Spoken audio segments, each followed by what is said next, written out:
Good evening. In the race for the Republican nomination for president, one of the more puzzling aspects has been how Donald Trump's competitors have held their fire against him. Well, that changed today. Today, Nikki Haley unloaded, even going after his mental fitness for office.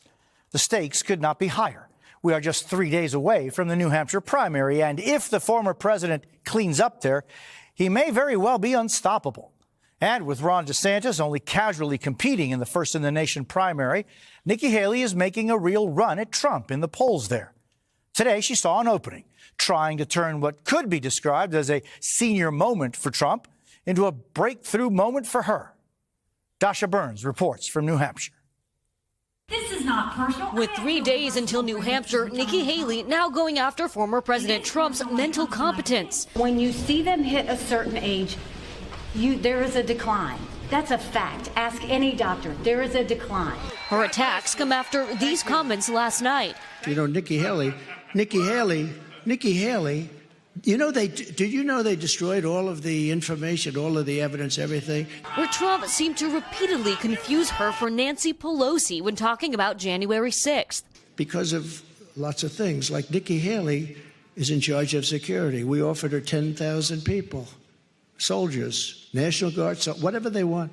They turned it down. They don't want to talk about that. But when you're dealing with the pressures of a presidency, we can't have someone else that we question whether they're mentally fit to do this. We can't. The former president, meanwhile, has been sharpening his attacks on his former UN ambassador. She is not presidential timber. What I have seen is through these temper tantrums, Donald Trump is telling a whole lot of lies. With Florida Governor Ron DeSantis in South Carolina today, New Hampshire is shaping up to be a two-person race. The latest Boston Globe tracking poll has Trump at 53%, Haley at 36%, and DeSantis in single digits.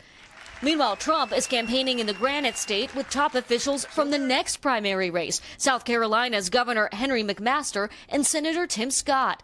We need a president who understands the American people are sick and tired of being sick and tired. We need.